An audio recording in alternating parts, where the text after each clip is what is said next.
Edit gak sih? Enggak. Demi apa nggak diedit? Ya diedit nanti. Oh my god.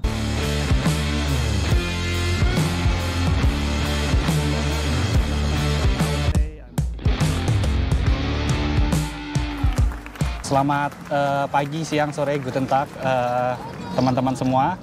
Herzlich willkommen to my channel. Nama gue Damarius Jono dan di video ini spesial banget.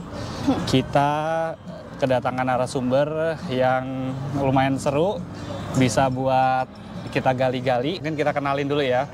Namanya siapa sih? Hai, nama aku Naila. Umur aku sekarang 23 tahun.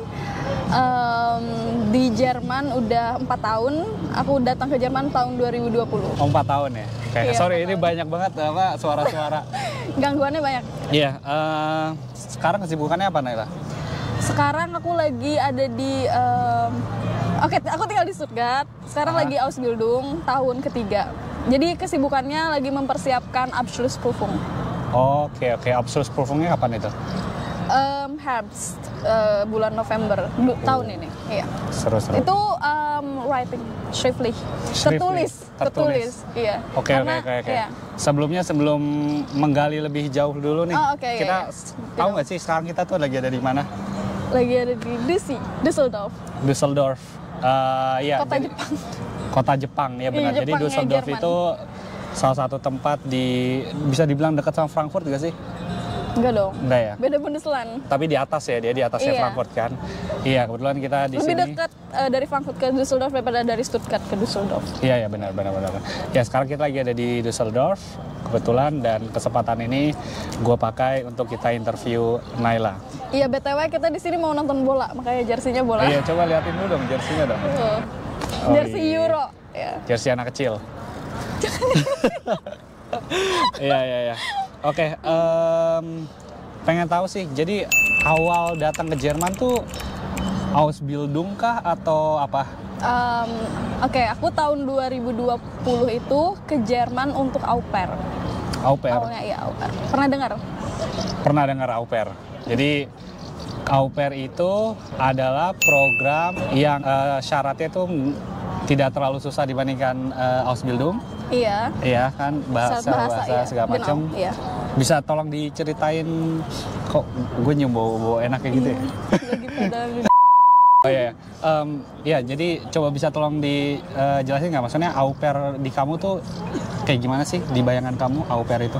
Maksudnya di bayangan sebelumnya? Iya, maksudnya definisi au pair kamu tuh gimana sih? Oh iya, oke. Dari perspektif aku ya? Iya. Dari sepengalaman aku, au pair itu adalah program yang bagus banget buat anak muda, khususnya yang pengen tinggal di Jerman atau cuman pengen belajar bahasa Jerman doang. Karena kita itu tinggalnya sama orang Jerman langsung kan. Jadi kayak kesehariannya dari mulai bangun tidur sampai tidur lagi itu tuh aku dulu personally ngomongnya bahasa Jerman terus. Oh iya. Oke, Iya. berarti awal datang ke Jerman itu pakai au pair. Iya, pakai au pair. Dan sekarang kamu udah Ausbildung. Iya. Wah, ini terus, menarik sih. Iya. Terus di au pair ini kita ibaratnya tuh ada hak dan kewajiban dari au pairnya sendiri aku sama host family, karena kita tinggal sama keluarga Jerman yang dipanggilnya host family atau Gastfamilie dalam bahasa Jermannya. Hak aku dapat uang jajan. Kayaknya ini udah umum ya, kayak kebanyakan yang kalau nonton podcast ini pasti tahu au pair itu apa. Karena di sebelumnya ada tentang au pair. Atau mungkin di video-video lain ya. Iya, di video-video lain dapat uang jajan, terus bisa kursus bahasa Jerman juga.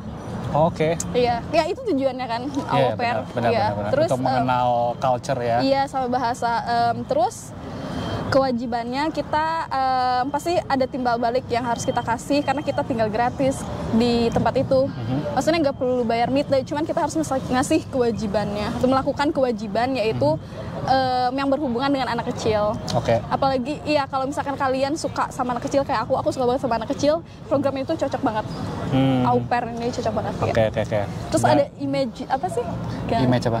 Image au pair yang pembantu gitu. Oh iya. Nah itu sebelumnya kita bakal mengarah ke topik itu. Jadi awal datang ke Jerman melalui program au pair, terus Ausbildung, dan kamu udah ngejelasin definisi au pair di mata kamu tuh gimana segala macam. Iya. kayak kewajiban kamu itu mengasuh anak kecil lah ibaratnya kan, di situ sama guest family-nya. Untuk uang saku sendiri yang dikasih sama guest family itu kira-kira berapa? Waktu tahun aku itu 260 kalau nggak salah. Cuman aku dapat dari host family aku 300 sebulan. 40-nya buat uang transport. 300 euro, 40 euronya buat uang transport. Berarti total bersih 260. Iya, uang jajan 260. Iya, benar-benar. Tapi itu bersih benar-benar buat kamu jajan di luar, buat apa segala macam. Iya, 260. Buat kayak beli dia macam-macam sih. Ada temen aku yang dikasih kayak perlengkapan kayak sabun mandi dan segala macam, dikasih terus itu tuh beda dari uang jajan, ada kayak gitu. Kalau aku 260 tuh kayak benar-benar buat private zahan, kayak private zahan tuh kayak private things kalau kita mau jajan, mau beli buat kayak pribadi kayak sabun mandi dan segala macam itu sendiri. Tapi kalau kursus itu beda lagi. Terus dikasih uang kursus juga. Tapi itu di luar dari uang jajan yang 260 itu. Iya, di luar. Terus kayak buku juga dikasih. Tapi pertanyaannya, apakah semua au pair itu mendapatkan pengalaman yang sama kayak kamu? Variatif. Dan sayangnya aku ganti keluarga. Jadi pertama kali au pair ini tuh datang ke keluarga yang tinggalnya jauh banget dari kota. Dia di Bundesland ini, di North Rhine-Westphalen. Jadi kita sekarang lagi ada di North Rhine-Westphalen. Tapi keluarganya tuh tinggal di kota yang kecil banget, bahkan bisa dibilang desa. Dan mereka sebelumnya, ini yang penting banget buat digaris bawahi kalau nyari host family, usahain mereka itu udah punya au pair sebelumnya. Jadi mereka tahu bagaimana cara memperlakukan au pair. Dan tahu aja gitu. Dan kita juga bisa dapat referensi dari au pair sebelumnya. Nah, salahnya aku waktu itu si keluarga ini mereka nggak punya pengalaman sama au pair sama sekali. Jadi kerjanya jadi nggak fair lah. Ya ini satu hal yang harus digaris bawahi juga.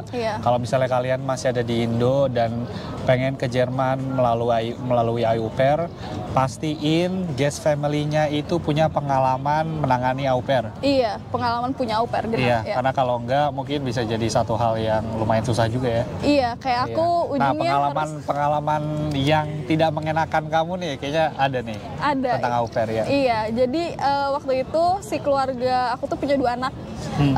Cewek yang satunya tuh udah agak gede, kayak umur 9 tahunan. Yang satunya tuh umur 2 tahun. Yang satunya tuh sakit, yang umur 2 tahun itu sakit. Jadi si mamanya sama dia tuh kayak harus bolak-balik ke rumah sakit. Dan waktu itu lagi COVID kan, jadi nggak bisa kemana-mana. Jadi tunggu, ini siapa yang sakit? Anaknya. Dia punya berapa anak? 2. Cewek 2, yang satu 9 tahun, satu 2 tahun. Yang anak 2 tahun ini dia sakit. Terus harus bolak-balik ke rumah sakit. Terus waktu itu lagi COVID, kita nggak bisa kemana-mana, lockdown, pokoknya stres lah. Terus si anak yang umur 9 tahun ini, dia nggak sekolah juga. Maksudnya kayak harus jadi kayak apa sih, homeschooling gitu. Karena sekolah waktu itu nggak buka kan, lagi lockdown. Jadi kerjaan aku juga kayak di rumah doang, main sama dia. Tapi kadang dia tuh kayak gak terbuka sama aku. Gak terbuka. Terus pengalaman 9 tahun ini ya? Iya, pengalaman gak enaknya tuh kalau misalkan tiap pagi bangunin dianya nggak mau bangun. Terus tuh kayak sambil ditendangin loh. Kamu ditendangin? Iya. Aku gak pernah cerita deh kayaknya ini. Iya benar, sama si anak yang umur 9 tahun itu. Kayak sebenarnya nggak betah, cuman gimana ya, baru datang ke Jerman masa mau pulang lagi. Iya. Terus yang anak umur 2 tahun tuh suka bolak-balik rumah sakit, dan waktu itu tuh sama ibunya mereka lagi di rumah sakit. Nah, aku tuh mulai ngeh kalau aku nggak betah di situ setelah 4 bulan. Salah satunya bukan cuman gara-gara si anaknya yang lumayan nakal gitu ya. Si orang tuanya juga kayak unfair gitu. Unfair dalam arti apa tuh? Aku kan di kontrak tertulis aku dapat uang saku 260 euro sebulan. Terus harus kursus bahasa Jerman. Tapi selama aku tinggal 4 bulan itu aku nggak dikasih uang sama sekali. Itu pun aku pernah dikasih uang 150 euro doang karena aku yang minta. Aku bilang 150 aja nggak apa-apa, aku mau ngirim uang ke keluarga. Dan si 150 itu aku kirim ke Indo. Oke. Aku minta tolong dia buat kirimin ke rekening keluarga aku di Indo. Oke. Dan aku selama 4 bulan gak megang apa-apa. Dan akhirnya aku putusin buat pindah keluarga. Aku diem-diem cari keluarga dan untungnya nemu. Si keluarga yang baru ini mereka tinggalnya di Bonn. Terus pas aku bilang ke keluarga pertama kalau aku mau pindah, mereka marah. Kayak mereka nggak terima gitu kalau aku mau pindah. Iya. Terus Kundigungsfrist. Jadi kalau misalkan kita mutusin mau pindah keluarga, ada waktu 2 minggu kita buat nyari keluarga baru, dan buat si keluarga ini yang kita mau tinggalin, mereka ada waktu 2 minggu buat nyari au pair baru. Nyari au pair baru. Iya. Tapi si keluarga ini tuh karena marah sama aku, jadi mereka nyuruh aku pindah dalam waktu 2 hari. Wow. Iya, aku waktu itu nggak tahu gimana cara naik kereta, nggak tahu gimana cara naik bis, karena nggak dibolehin kemana-mana kan. Terus karena lockdown juga kan. Terus nggak punya duit juga. Iya, itu sih yang penting sih. Kamu punya kerabat nggak di mana di sini? Iya, di sini. Pada saat itu, wow. Kenalan punya, untungnya punya kenalan. Dia ada dulu mantan ketua PPI di Duisburg, kalau nggak salah. Mau di-mention nggak namanya? Iya, makasih. Iya, Kak Rikza, makasih banyak ya. Kak Rikza sama istrinya. Itu bener-bener sumpah jasa yang tak akan terlupakan. Mereka baik banget. Jadi Kak Rikza yang jemput aku di ini. Masalahnya waktu aku keluar itu, aku nggak punya internet. Terus aku nggak punya uang sepeser 1 sen pun aku nggak punya. Kayak aku megang uang euro tuh, bayangin gak sih, sedih banget. 4 bulan di Jerman gak pernah megang uang euro. Karena nggak dikasih kan. Terus nungguin dia di bus Haltestelle. Dan berharap dia datang ya? Iya, siapa tahu dia first petung. Atau siapa tahu ternyata dia nggak bisa datang. Terus aku nggak tahu kabarnya gimana. Tapi untungnya datang. Tidur deh di bis Haltestelle. Iya, kalau aku tidur, kalau nggak aku di sini. Iya, kalau nggak ada Kak Rikza, aku nggak akan ada di sini. Iya. Wow, itu satu hal yang... Iya, nah jadi hati-hati banget ya milih keluarga. Parah juga sih, maksudnya secara nggak langsung dia nggak memenuhi kewajiban dia sebagai itu. Iya, sebenarnya aku bisa tuntut loh. Oh iya, terus dia bayarin tiket pesawat aku. Cuman kan tiket pesawat aku waktu itu kalau nggak salah 500 atau 600-an. Terus dia juga bayarin visa kalau nggak salah. Pokoknya bener-bener waktu di Indo tuh aku nggak punya duit kan. Peraturannya itu kalau kamu tahu ya, itu tiket pesawat dan visa itu sebenarnya di cover mereka atau itu termasuk uang jajan kita dipotong dari situ? Sebenarnya itu bukan kewajiban mereka. Cuman kalau mereka mau, mereka kan butuh au pair ya. Jadi kayak ya mereka mau biayain ya udah gitu. Dan mereka juga di awal nggak bilang kalau aku harus ganti, nggak ada kesepakatannya kayak gitu. Nah, tapi kalau misalkan kalaupun harus dipotong dari gaji aku, kan gaji aku 260 kali 4. Itu kan udah lebih dari 1.000. Iya, benar. Maksudnya kalau mau dipotong pun pasti ada sisanya. Wow. Terus mereka jawabnya apa coba? Kita kan udah masih ngasih makan kamu katanya. Padahal itu benar-benar harusnya tuh uang jajan tuh terpisah dari uang makan segala macam. Iya, uang makan kan udah beda. Oke. Wah, itu satu hal yang jadi pengalaman lah itu ya. Iya, tapi ujungnya di keluarga yang kedua, alhamdulillah banget. Jadi kayak habis badai terus langsung pelangi gitu ya. Aku di keluarga kedua bahkan diperpanjang tinggalnya, terus mereka suka sama aku juga suka sama mereka. Terus sampai sekarang masih ngunjungin mereka. Terus kayak yaudah. Habis itu dibantuin buat Ausbildung dan segala macam. Iya. Oke. Well, danke banget nih udah ngasih sharing nih ya yang itu. Tapi ya itu pengalamannya, usahain kalau kalian mau au pair, again cari au pair guest family yang udah pengalaman nanganin punya au pair gitu. Dan kalau bisa kalau kalian dari sini cari-cari kenalan kayak kenalan orang Indo lah. Boleh kalau mau nge-DM ya. Boleh tulis nama Instagramnya di mana? Di sini. Di situ. Oke. Iya. Oke. Dan secara garis besar nih, ngomongin soal au pair, worth it gak sih au pair itu? Kalau buat aku worth it banget. Kayak aku bersyukur banget kalau saking sayangnya sama keluarga kedua, aku kalau misalkan mau jadi au pair lagi, ibaratnya kayak buat seminggu doang tinggal sama mereka, aku mau gitu. Karena saking dan kamu masih kontekan baik dengan mereka sampai sekarang? Iya, kayak misalkan kalau Natal, kan itu acara keluarga ya, ke sana. Terus kalau udah kayak keluarga sendiri? Iya, terus kayak Paskah, kan itu holiday lah, hari besar. Udah burung. Hari besar di Jerman, jadi sama keluarga itu. Oke. Pokoknya worth it banget kalau buat aku. Nah, menurut kamu sih tantangan apa sih yang kamu hadapi pada saat au pair? kira-kira ada tantangan tersendiri nggak selain bahasa ya? Iya, oke, selain bahasa. Karena aku mainly itu kerjanya sama anak kecil kan. Nah itu tantangannya sih, cuman mungkin di keluarga pertama doang ya tantangannya yang berat, yang anaknya lumayan ini ya, yang susah diatur gitu. Yang nendang-nendangin kamu. Oke, sorry tadi mati sebentar. Nah, sorry. Nah, yang stigma itu yang banyak orang di Indonesia itu dia nggak pengen ikut au pair karena image di Indonesia itu au pair itu adalah pembantu. Gitu. Jadi banyak orang yang mungkin tidak mau ikut program au pair. Nah, menurut kamu gimana? Apa tanggapan kamu dengan stigma tersebut? Oke. Itu balik lagi ke keluarganya. Karena emang ada beberapa kasus kayak aku punya kenalan lah, yang dia au pair juga, tapi sayangnya pengalamannya kayak, maksudnya contohnya jam kerja aja. Jam kerja au pair itu sebenarnya 30 jam kalau nggak salah seminggu. Berarti itu kayak sekitar 6 jam sehari. Tapi ada yang kerja itu sampai 11 jam sehari. Wow. Terus kayak seenaknya aja sih keluarganya. Nah itu ada. Jadi iya mungkin di beberapa kasus nggak kayak pembantu. Kayak untungnya aku di keluarga kedua bersyukur banget. Aku kayak keluarga lah. Aku udah dianggap kayak keluarga. Terus kalau ada acara besar kayak pernikahan kayak diajak. Terus dikenalin ke keluarga besar. Terus kayak, nah itu kalau di kasus aku yang kedua itu nggak sama sekali, jauh dari kata pembantu menurut aku ya. Dan aku juga enjoy kan hal yang aku lakuin. Bahkan kayak jam kerja aku udah habis, aku masih tetap pengen gabung ke mereka. Terus kita makan bareng, aku bantuin masak. Anak-anaknya juga bantuin.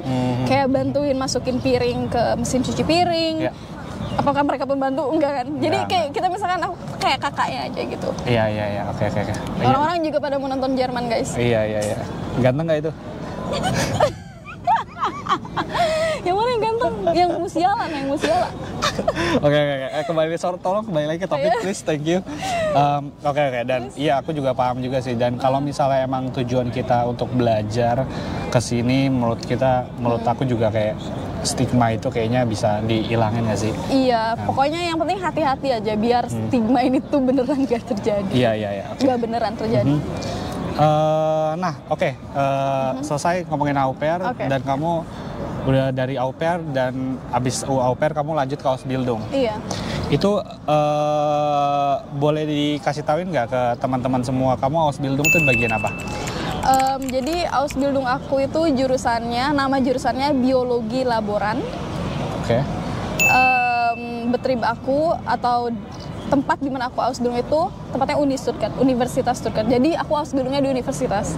Banyak juga yang nanya ke aku di Universitas Stuttgart ngapain, kuliah atau gimana. Enggak, jadi aku tuh sebenarnya Ausbildung.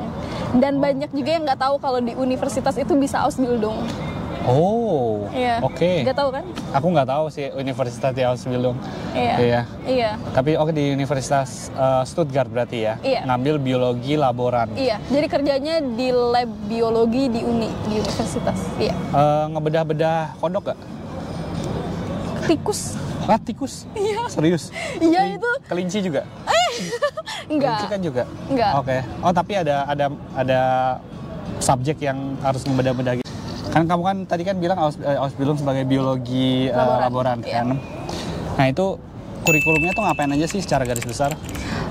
Kalau di program aku lamanya tuh 3,5 tahun. Kalau misalkan punya abitur Jerman, jadi di kelas aku itu jadi beda nih, ada Betrieb sama Berufsschule. Berufsschule itu yang kita sekolahnya itu tuh cuma 12 minggu dalam setahun. Oke. Dan sistemnya kayak misalkan 2 minggu ke sekolah dalam 3 bulan, terus 3 bulan lagi 3 minggu, kayak gitulah. Pokoknya misalkan 3 bulan di Betrieb, Betriebnya tuh Universitas Stuttgart. Iya. Aku kan ya karena aku Ausbildungnya di Stuttgart, kerja. Jadi Betrieb itu kerja. Iya. Terus sekolahnya 3 bulan sekali misalkan, atau 2 bulan sekali, tapi pas selama sekolah itu cuma 2 minggu atau cuma 3 minggu. 1 tahun 12 minggu sekolah. Iya, sisanya kerja di Betrieb. Iya. Terus liburnya 30 hari, cutinya 30 hari setahun. Oke, cutinya 30 hari setahun. Tapi yang jelas 12 minggu itu buat waktu untuk belajar di sekolahnya ibaratnya. Iya. Oke.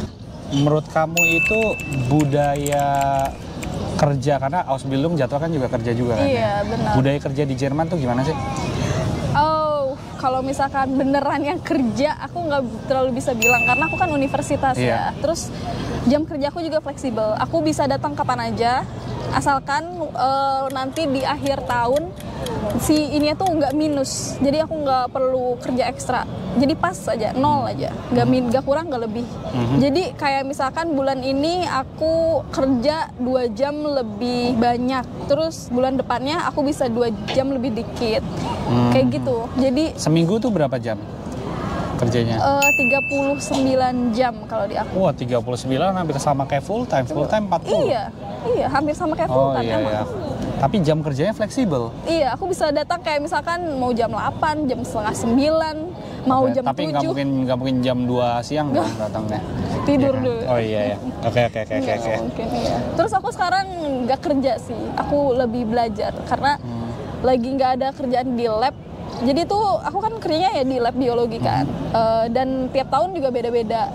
Jadi durasinya tuh normalnya 3,5 tahun, tapi boleh juga 3 tahun bagi yang punya ijazah abitur Jerman, jadi SMA Jerman, karena beda kan kalau misalkan ijazah Indo ke Jerman di kurikulum Jerman itu beda banget, nggak nyampe abiturnya Jerman sini. Jadi kalau misalkan buat yang Ausländer, jadi itu tuh 3,5 tahun. Sama bahasa juga kan susah. 3,5 tahun program Ausbildungnya? Iya, 3,5 tahun. Oke. Terus tiap tahun beda-beda. Tahun pertama aku belajarnya Pflanzen Bioteknologi, itu bioteknologi tanaman. Tahun keduanya cell culture. Terus tahun ketiga sekarang molekular biologi. DNA, RNA segala macam. Emang suka banget biologi ya? Iya. Dari dulu pengen kuliah biologi sebenarnya. Oke. Cuman Ausbildung dapat duit. Iya. Enggak gitu doang sih sebenarnya. Cuman ya. Salah satunya.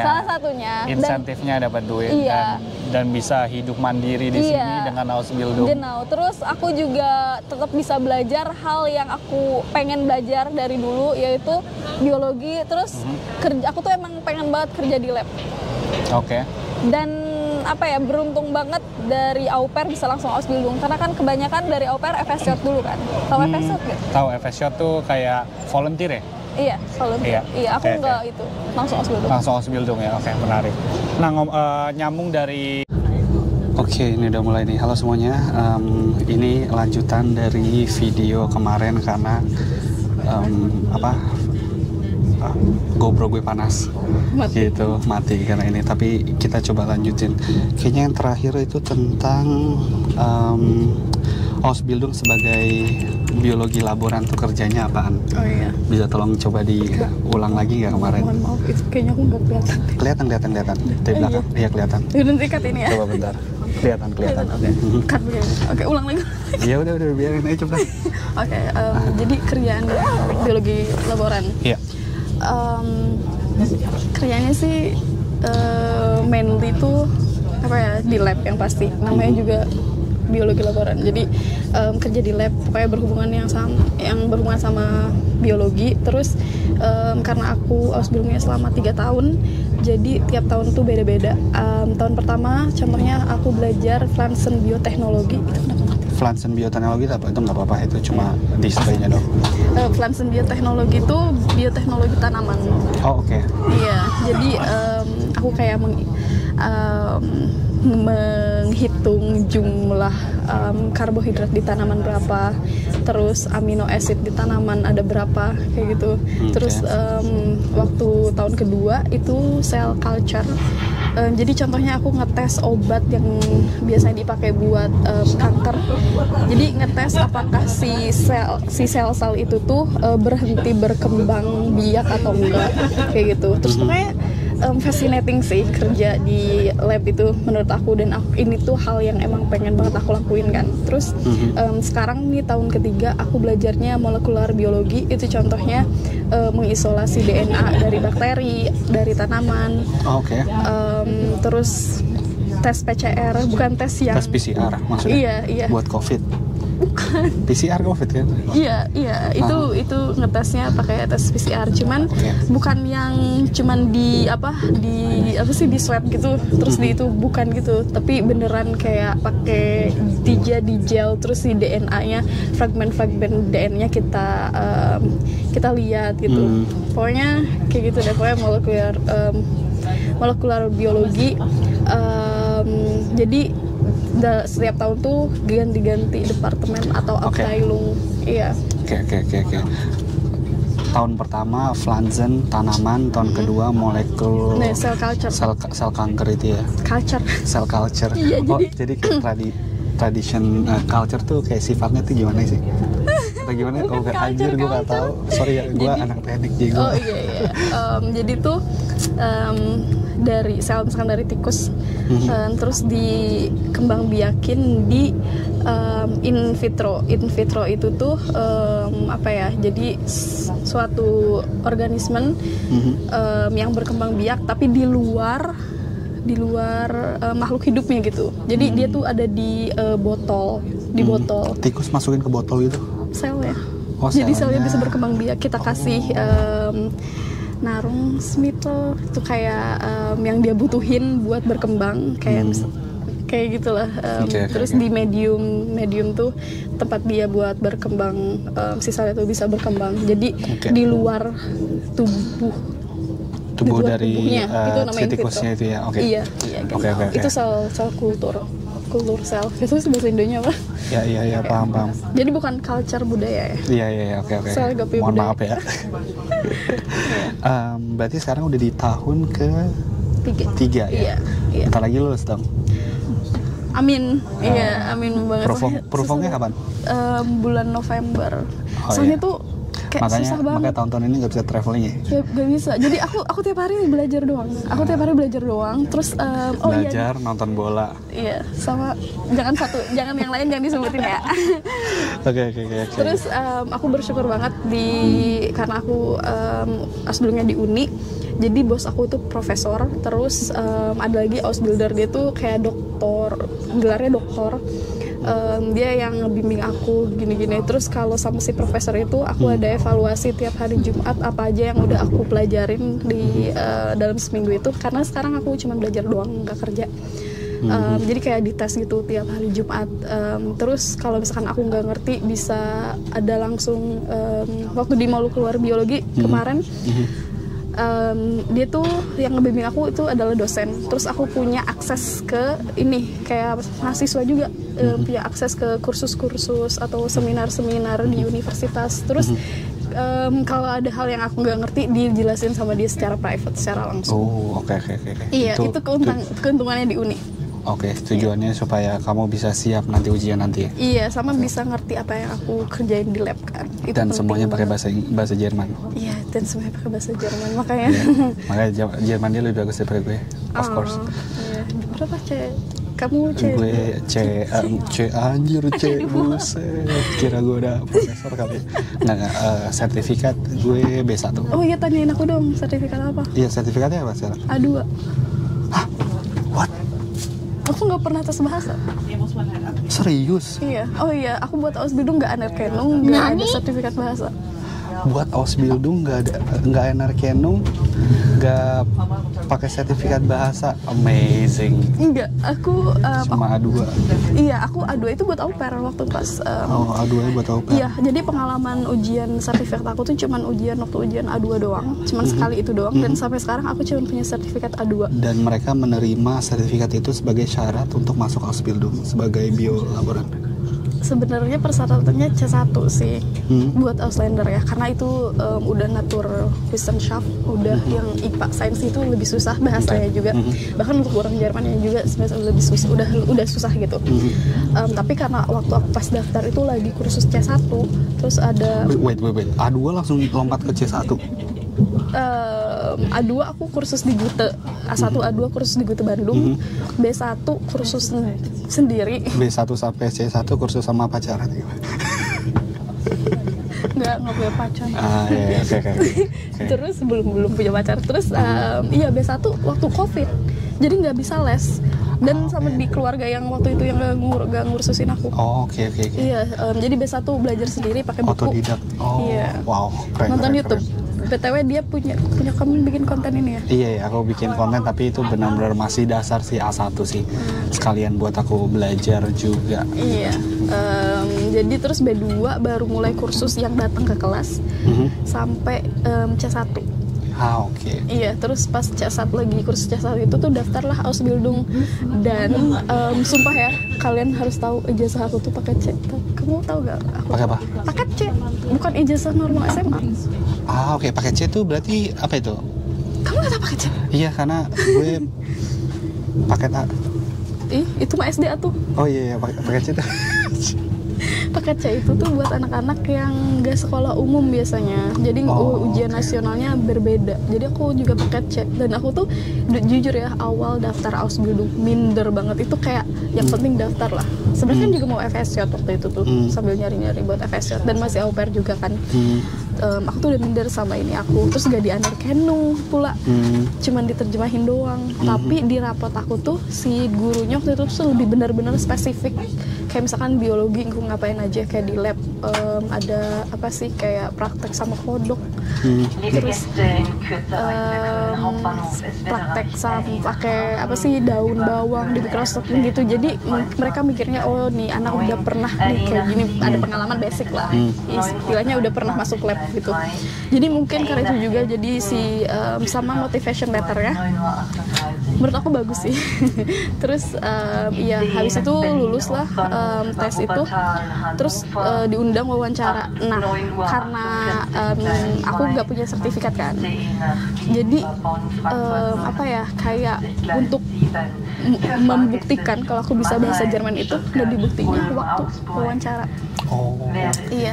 Terus pas wawancara ini aku bangga banget karena pas aku datang pertama kali ke tempat Ausbildung, aku baru tahu kalau cuman aku yang dipilih.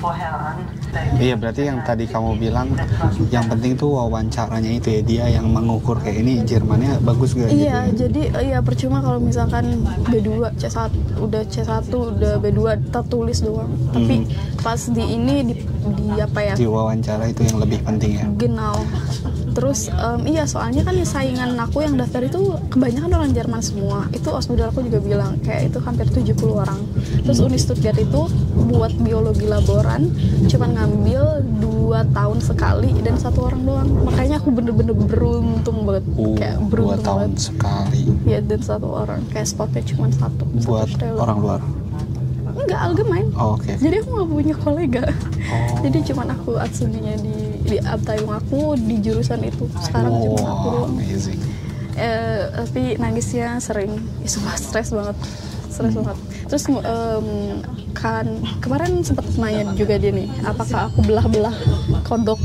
Iya. Kelinci nggak ya, terlalu ekstrim kayak. Tapi ini tikus. Terus tikus, tahu tikus yang gede gak sih? Kalau bahasa Jermannya rate. Dia Tikus Indo gede-gede.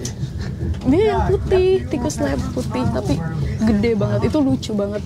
Terus kita sempat bedah itu, bau banget sumpah. Terus udah busuk gitu. Ya organnya kan dalamnya, bukan busuk.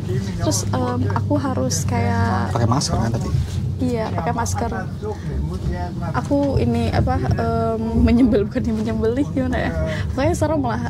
Tapi yang si tikus ini tuh bagian dari Zwischenprüfung. Jadi di Ausbildung itu ada 2 Prüfung. Satu Zwischenprüfung yaitu di tengah-tengah kelas 2. Jadi ada kelas 1, 2, 3. Nah, kalau misalkan tahun kedua itu kelas 2 kan. Nah, di tengah-tengah itu ada Zwischenprüfung namanya, dan itu penting banget buat nanti di Zeugnis, di Endzeugnis. Zwischenprüfung. Iya. Maksudnya bukan Prüfung finalnya gitu kayak UTS lah. UTS iya. Tapi UTS tuh ujian tengah semester, ini tuh kayak tengah-tengah selama 3 tahun itu tuh, jadi 1,5 tahun udah di sekolah dan diujiankan gitu. Ada ujiannya dan itu penting banget. Iya. Kalau nggak lulus itu gimana? Kalau misalkan kan kalau tahu sistem nilai Jerman nggak? 1-5 atau yang 3 kali? 6. Iya, itu 1 sampai 6 ya, bukan sampai 5 ya? Sampai 6. 5 bukannya fail ya? 6 yang fail. Terus 5 juga masih 5 juga fail, tapi 6 kayak bener-bener gak ngapa-ngapain banget. Bener-bener bego banget ya. Nyebutnya lu bego banget sih. Iya, terus kalau misalkan di Susan Pufung dapat 4 nih, itu masih nggak apa-apa karena persentasenya masih dikit. Kalau final itu gede banget, makanya aku harus belajar banget buat final. Dan orang Jerman sendiri itu teman-teman aku kira aku dong yang kayak ngerasa bego sendiri kan, karena udahlah bahasa Jerman susah, terus si pelajarannya susah dimengerti. Ternyata orang Jerman juga teman aku, mereka kesusahan juga. Meskipun mereka abitur, padahal bahasanya bahasa mereka ya. Gimana mereka. Kamu yang udah bahasanya lain. Iya, bahasa lain. Bahasa lain. Terus pelajarannya kayak biologi, kimia, matematika. Iya. Tapi seru sih, aku enjoy. Aku nggak tahu kemarin aku udah nanya ini apa belum, tapi mungkin aku coba tanya lagi ya. Setelah kamu lulus itu, plan kamu nanti mau ngapain ke depannya? Aku pengen sih kerjanya masih di bidang ini ya. Meskipun kemarin sempat pengen berhenti dan gak mau kerja di bidang ini karena susah gitu. Tapi in general aku enjoy banget kerja di lab. Jadi pengen banget kerja di lab. Terus kalau bisa sih stay di uni dulu, karena di uni itu kayak lebih fleksibel. Kayak aku udah mention deh kemarin, yang aku bisa datang kapan aja gitu. Terus bisa ngatur waktu sendiri, ngeplan semuanya sendiri. Anaknya mandiri banget ya. Saking mandirinya, keterusan sampai masih jomblo. Terus bukan gue yang mention ya, dia yang mention. Promosi Instagram mana? Ya, gimana Instagramnya, di atas apa di bawah? Di mana aja tuh boleh. Terus nyari kerjanya lumayan banyak ini sih, lowongan kerja buat bidang aku. Buat biolaboran ya? Iya, terus tapi kan kebanyakan orang Jerman, jadi saingannya orang Jerman, jadi lumayan susah. Cuman pengen banget stay di uni dulu, biar masih bisa di Stuttgart, biar masih bisa ketemu. Oke. Emang sukanya VfB Stuttgart ya? Enggak, Dortmund ya? Tapi itu masih belum dipikirin terlalu jauh. Cuman sekarang kepikirannya sesuai path aja, sesuai path bahasa Indonesia apa? Jalur. Sesuai jalur. Ya sekarang kan di bidang ini udah mau ujian, terus kalau lulus mudah-mudahan bisa tetap di bidang itu juga. Iya. Genau. Nah ini pertanyaan juga yang mungkin kamu mau jawab apa enggak ya? Aduh takut deh. Kan kalau misalnya Ausbildung kan digaji ya? Oh iya. Iya kan? Iya. Nah untuk seorang biolaboran tuh sebulan tuh digaji berapa sih? Atau enggak range aja kalau misalnya nggak mau? Oh ini tarif. Aku kayak, jadi aku tuh termasuknya, aku digajinya sama Bundesland. Karena di uni itu kayak PNS gitu loh. Jadi pegawai Bundesland. Bundesland itu tuh Bundesland itu negara bagian, kalau kayak di Indo tuh provinsi kan? Iya benar. Iya. Jadi yang gaji aku tuh Bundesland Baden-Württemberg, dan tarifnya kayak sama buat orang-orang yang Ausbildung di uni juga. Kalau tahun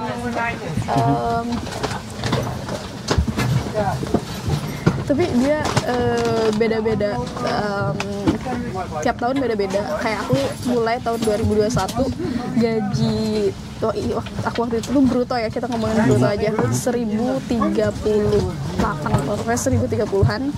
Terus itu tiap tahun tuh bakal naik, tiap kelas bakal naik gitu. Jadi misalkan nih Atsubi yang setelah aku tahun pertama dia nggak dapet 1030-an lagi, tapi kayak 1080 misalkan. Terus sekarang tahun ketiga itu 1100, dan nanti mau naik 100 euro jadi 1200-an.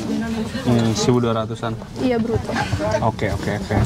Cukup lah. Ini lagi ramai banget nih di kereta nih. Iya, mohon maaf. Ya. Coba dimatiin dulu ya. Sekarang kurang lebih sekitar 1200-an per bulan berarti, bruto tapi ya? Bruto, oke.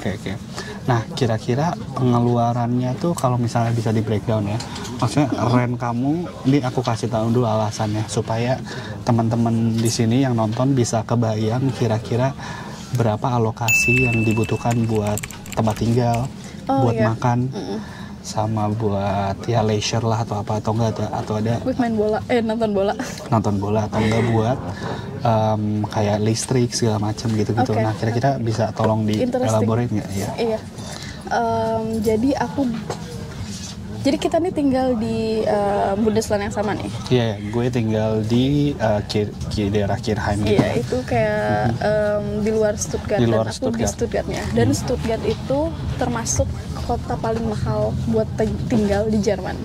Tapi aku beruntung banget bisa tinggal di Wohnheim. Wohnheim itu kayak housing gitu. Kalau misalkan kalau buat yang student namanya student housing atau student Wohnheim. Dan ini Wohnheim aku juga buat student dan buat Atsubi. Atsubi itu orang yang melakukan Ausbildung ya. Iya, jadi kalau misalkan yang tinggal di Wohnheim itu si mitenya atau harga sewanya tuh nggak terlalu tinggi. Jadi aku bisa mention di bawah 300. Oh, wow, di Stuttgart itu? Di Stuttgart, dan itu cuman 1 menit pakai S-Bahn dari Stadtmitte. Tapi ini adalah Wohnheim khusus buat student aja kan? Student sama Atsubi, dan umurnya terbatas. Sama FSC juga boleh. Berarti di bawah 300 tuh? Di bawah 300, iya. Dan kalau misalkan udah 25 ke atas, kayaknya cuma sampai umur 25 doang. Iya. Oh ya, ini juga satu hal yang penting. Salah satu benefit kalian student di Jerman, sebenarnya kalian punya banyak banget benefit selain dari potongan harga. Kalau kalian punya student, yang paling penting juga ini salah satunya adalah rent atau tempat tinggal. Kalau kalian nih secara gambaran garis besar di Stuttgart itu temen aku bisa sampai 1.000 bahkan 1.500 loh per bulan. Iya, apalagi Wohnung sendiri loh. Tapi of course itu kalau kamu udah kerja mungkin masih bisa ngimbangin ya. Tapi untuk student atau Atsubi itu bagus banget promo ini. Promo lagi. Bukan lebih kayak regulasi ini. Iya, terus 200 ya anggaplah 290. Iya, dan itu kayak cuma 6 menit pakai S-Bahn ke universitas tempat aku kerja. Jadi benar-benar strategis banget. Terus Miete dan yang paling gede kedua pengeluaran itu, di harga sewa ini yang di bawah 300 itu udah termasuk internet, termasuk listrik, termasuk air. Iya, tapi kalau nanti tuh di akhir tahun atau setiap 6 bulan sekali dikalkulasiin apakah aku harus bayar lagi kalau kelebihan atau saldonya balik lagi. Aku lebih sering saldo balik sih karena aku hemat banget orangnya. Jarang mandi. Astagfirullah. Kalau mandi nggak dihitung soalnya itu karena Wohnheim jadi cuma kamar doang sama ada listrik. Iyalah pasti pakai listrik. Enggak maksudnya bayarnya. Iya, listrik sendiri di kamar. Terus nggak ada kamar mandi di kamar, kayak cuman bener-bener listrik yang buat ngecas gitu-gitu doang. Terus aku juga jarang pakai air panas di kamar. Soalnya kita ada sink, itu bahasa Indonesia apa? Aku lupa. Toilet? Bukan, sink, masa toilet? Sink tuh sink yang tempat cuci tangan. Oh iya itu iya buat itu di kamar, jadi nggak usah keluar kamar. Oke. Mandinya juga di situ. Bebek kali mandinya di sini. Nah terus jadi aku sering dapat uang balik lagi, kayak misalkan waktu itu tahun lalu pernah sampai 100 euro balik. Sedangkan yang lain tetangga aku mereka harus nambah. Gitu harus nambah. Itu juga satu hal yang kalian kalau di Jerman nanti itu harus coba dipikirin, karena kalian walaupun contohnya di kontrak itu bayar sekalian sama air sama listrik segala macam inklusif, tapi kalau kalian melebihi batas yang sudah ditentukan normal di akhir tahun, kalau aku sih di akhir tahun biasanya di akhir tahun kau bakal namanya dapat Nachzahlung. Nachzahlung itu adalah biaya lebihnya yang udah kamu pakai dalam setahun, dan itu bisa sangat gede banget, bisa sampai 1.000. Iya. Itu orang 300 atau waktu itu kasusnya aku tinggal 4 orang. Jadi di 3 orang jadi digabungin semuanya. Terus dibagi kan, bagi 4. Itu apalagi kalau yang tinggal dibagi. Iya sih. Kalau aku terus di tempat aku kayak kitchennya rame-rame, cuman keuntungannya kalau di Wohnheim aku itu aku punya kompor masing-masing, jadi nggak usah nunggu orang selesai masak. Jadi kita punya 2 kompor masing-masing, perabotan masing-masing, beli sendiri, jadi lebih enak gitu menurut aku. Terus yang kedua pengeluaran terbesar nih makanan. Makanan gak sih? Iya. Yang makanan. Aku aku udah berusaha kayak buat ngelis belanjaan apa aja yang udah aku beli, maksudnya bahan-bahan makanan apa yang aku beli, terus pengen kayak nge-track aja ngeluarin berapa, tapi nggak pernah kayak sampai tengah bulan lupa, jadi nggak ngelanjutin. Tapi roughly aku bisa bilang kayaknya sekitar 150-an. Tunggu 150 itu kamu masak doang apa sekalian tambah keluar nih? Masak kalau sekalian keluar 200 deh kayaknya. Oke. Dan aku tahu kapan aja aku pergi keluar, kayak misalkan aku aku jatahin kayak bulan ini cuma 2 kali makan di luar atau enggak 3 kali kayak gitu. Iya. Jadi terus aku juga boba nggak dihitung tuh? boba kalau sama temen doang. Terus kalau lagi pengen banget, aku jarang kayak orang-orang kan udah ke Starbucks beli boba, ngopi. Starbucks di sini mahal kan sih? Iya, menurut aku sih. Aku udah kapan terakhir tahun lalu kali. Karena aku tuh bener-bener hemat sebenarnya orangnya. Tapi kalau kecuali buat nonton bola. Sama traveling itu. Terus tapi kalau siapa di sini fans Dortmund? Kayaknya nggak ada. Dia juga salah satunya. Nggak ada yang suka Dortmund di Indo. Gue Real Madrid. So. Gak usah disebutin. Hala Madrid. Ya udah jiwa. Terus bisa diakal-akalin di makanan. Apalagi kalau masak terus, kayak contohnya apa sih contoh makan di luar berapa sih, 20 euro lah, 15 euro at least. Nanti kamu ini ya currency-in. Iya, boleh. Terus nanti currency-nya di atas sini. Iya. 15 euro misalkan sekali makan keluar. Terus kalau misalkan grocery shopping kayak belanja bahan makanan kayak beli beras, beli telur, beli udang, beli sayur gitu, 15 euro itu tuh bisa makan hampir setengah minggu. Benar. Iya kan? Benar. Iya. Terus pilihan supermarket banyak banget dan harganya juga variatif. Kayak misalkan yang paling mahal di sini Edeka. Anak-anak Sultan. Pasti ada anak Edeka nih. Gue anak Lidl. Oh, sama. Gue anak Lidl. Kita sama-sama hemat ya. Iya, jadi di Jerman tuh ada beberapa yang kita tahu ya. Gue tahu tuh Rewe, Edeka, itu mahal banget. Lidl, Aldi, Netto agak murah tuh. Penny lebih paling murah tuh. Oh iya, aku nggak tahu, nggak pernah ke Penny. Oke, halo semuanya. Ini tadi panas lagi. Sekarang kita coba ngerangkum semuanya. Gitu. Jadi masalah gaji Atsubi cukup atau nggak cukupnya itu balik lagi ke orangnya, gimana gaya hidupnya, dan yang paling utama, pengalaman utama kan ini tempat tinggal kan. Ya, jadi tempat tinggalnya kayak gimana, lokasinya di mana itu juga berpengaruh banget, apalagi di Stuttgart. Dan kalau buat aku sendiri alhamdulillah cukup sih. Cukup dan bisa buat nabung ya. Iya, ada sisanya lah. Iya, jadi kalau ada yang nanya ini cukup nggak sih? Nggak cukup nih. Kalau cuma ngandalin uang ajubi doang ya, kamu juga ada kesempatan nggak sih juga buat nyari neben job bisa kan ya? Bisa, iya. Kamu bisa dapat tambahan gitu. Iya, ada batasnya. Kayak ada juga yang basis 520 itu lumayan loh. Lumayan banget.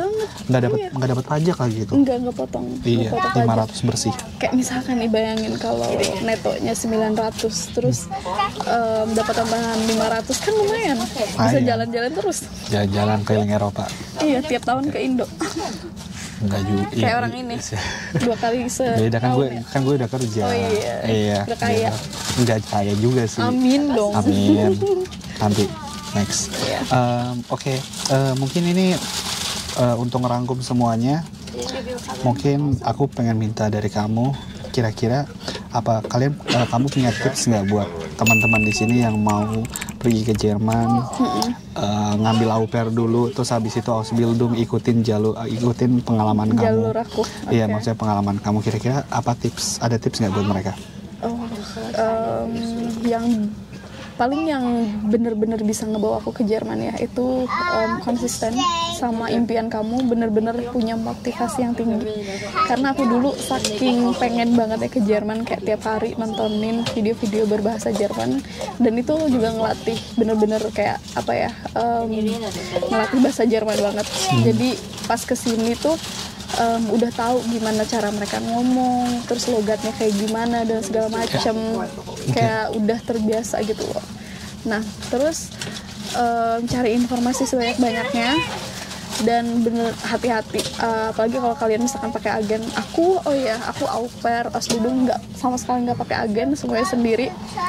Iya, dan kalau kalian misalkan penasaran atau mau tanya-tanya gimana gak pakai agen, dan kalau aku punya waktu buat jawab bisa siap. Oh iya, dia juga punya YouTube. YouTube-nya nanti aku ada video lah tentang au pair di situ. Nanti aku tag di deskripsi. Kalau kalian mau tanya-tanya langsung ke dia, bisa langsung ke kanalnya dia. Atau kalau kalian punya pertanyaan apa-apa juga bisa tulis di kolom komentar. Ya itu aja sih. Naila, makasih banget udah luangin waktu buat sharing tentang pengalaman di Jerman. Sharing juga tentang kayak kisah-kisah serunya juga, sedihnya juga ada segala macam. Ya, sekarang udah nggak sedih sih.